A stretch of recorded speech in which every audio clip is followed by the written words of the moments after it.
नमस्कार साथियों, मैं पंडित भालचंद्र दादीच हस्तरेखा देखना सीखने के क्रम में आज हम बात करेंगे हाथ में बनने वाले राजयोग के बारे में। वैसे तो बहुत से प्रकार से हाथ में राजयोग बनते हैं, लेकिन जो ज़्यादातर हाथों में राजयोग पाए जाते हैं, हम उन राजयोगों के बारे में हम आज समझेंगे। साथियों, अब हम ऐसी रेखाओं के बारे में समझते हैं जो राजयोग प्रदान करने वाली होती है। जिन व्यक्तियों के इस अनामिका अंगुली, जो छोटी अंगुली के पास वाली अंगुली होती है, उसके अंगुली के नीचे इस प्रकार से ये रेखा बनी हुई होती है। इसको सूर्य रेखा भी बोलते हैं और पुण्य रेखा भी बोला जाता है। यदि ये किसी व्यक्ति के हाथ में बनी हुई हो और भाग्य रेखा यहाँ मणिबद्ध से हथेली से जुड़े हुए से निकलकर सीधी शनि पर्वत पर पहुंच गई हो, ऐसी स्थिति किस व्यक्ति के हाथ में हो तो वह व्यक्ति राज्य का सुख भोगने वाला होता है। उस व्यक्ति को निश्चित रूप से राजयोग का लाभ मिलता है। वो किसी भी क्षेत्र में प्रवेश करता है तो उस क्षेत्र में उस व्यक्ति की आर्थिक उन्नति होती है और एक तरह से समझे तो राजा के समान सुख को भोगने वाला होता है। इस योग के साथ में ही यदि किसी व्यक्ति के हाथ में अंगूठे के जो बीच का हिस्सा होता है, इस पोर पे इस प्रकार से यव का सा चिन्ह, जो का सा चिन्ह बन जाए तो इस स्थिति को और भी बढ़ा देता है। और वैसे तो ये अकेला यव का चिन्ह और साथ में भाग्य रेखा हो तो भी व्यक्ति को राजयोग प्रदान करने वाला योग बन जाता है। जिस हाथ में ऐसा योग होता है वह व्यक्ति राजयोग का लाभ लेता है। साथ में यदि किसी व्यक्ति के हाथ में चिन्ह बने हुए हो, ये राजयोग देने वाली रेखा है। साथ में यदि चिन्ह भी हो, रेखाएं ना हो, केवल चिन्ह हो तो भी व्यक्ति को लाभ देने वाले हैं। जैसे किसी व्यक्ति के हाथ में मछली का चिन्ह हो, कहीं पर भी हो, छाते की तरह का चिन्ह हो, हाथी की तरह का चिन्ह हो, वीणा की तरह का चिन्ह हो, तो वह व्यक्ति को काफी भूमि प्रदान करने वाला भूस्वामी बनाता है, यशस्वी और अपने कुल में ऐसा व्यक्ति श्रेष्ठ होता है। चिन्हों की बात करें तो जिस व्यक्ति के हाथ में दर्पण की तरह का चिन्ह, पर्वत की तरह की रेखा बनी हुई हो, कहीं पर भी हाथ में तलवार या हल की तरह का चिन्ह बना हुआ हो, उस व्यक्ति के घर में हमेशा लक्ष्मी का वास होता है। पैसे की उस व्यक्ति के हाथ में कोई कमी नहीं होती। और अन्य चिन्हों के बारे में समझे तो किसी व्यक्ति के हाथ में चतुष्कोण, चौकोर इस प्रकार से बना हुआ चिन्ह कहीं पर भी हो तो वह व्यक्ति को सुख प्रदान करने वाला होता है और राजयोग में सपोर्ट करने वाला होता है। इसके साथ में ही यदि कमल के फूल की तरह का चिन्ह हो, धनुष की तरह का चिन्ह हो, फूलों की माला की तरह का कोई आकृति बन गई हो, घोड़े की तरह की आकृति बन गई हो, तो इस प्रकार के योग को भी राजयोग माना गया है। अब अन्य रेखाओं के बारे में समझते हैं तो राजयोग देने वाली होती है।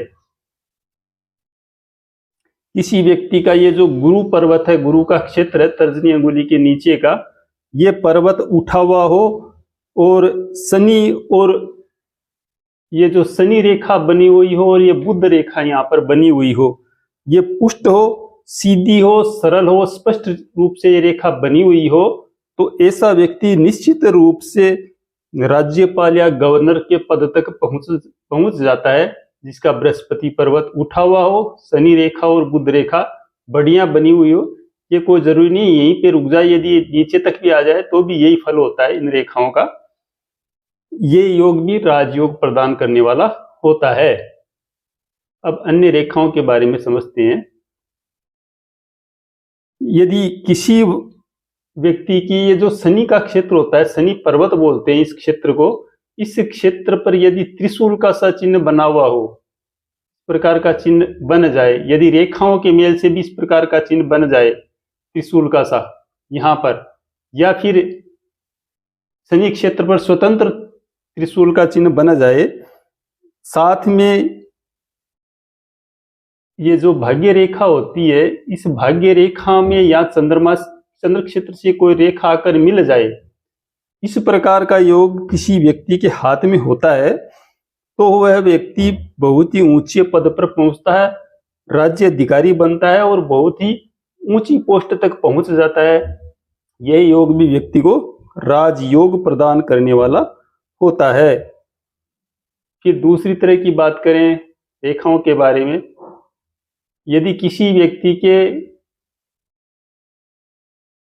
ये भाग्य रेखा बीच से निकल जाए, हाथ के मध्य भाग से निकले और एक रेखा इसमें से निकलकर बृहस्पति पर्वत पर चली जाए और एक रेखा कहीं से भी निकलकर सूर्य पर्वत पर चली जाए, ऐसा व्यक्ति भी राजयोग प्राप्त करने वाला होता है। ऐसे व्यक्ति को भी राजा के समान सुख मिलता है और बहुत ही ऊंचा पद ऐसा व्यक्ति प्राप्त करने वाला होता है। फिर अन्य रेखा के बारे में हम समझे जो राजयोग प्रदान करने वाली है।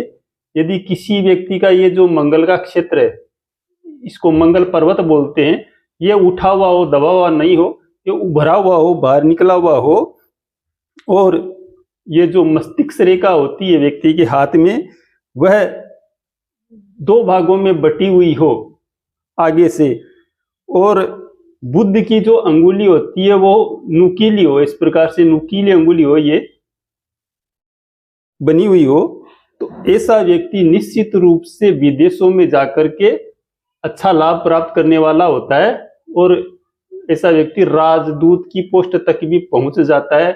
ऐसा योग भी व्यक्ति को राजयोग प्रदान करने वाला होता है। ऐसा व्यक्ति सेना के क्षेत्र में, डिफेंस में या फिर अन्य क्षेत्र में कहीं भी जाओ जहां पर नेतृत्व करने की क्षमता कार्य होता है, वो नेतृत्व गुण इस ऐसे व्यक्ति में आ जाते हैं और ऐसा योग व्यक्ति को राजयोग प्रदान करता है। अब अगली रेखाओं के बारे में हम समझें।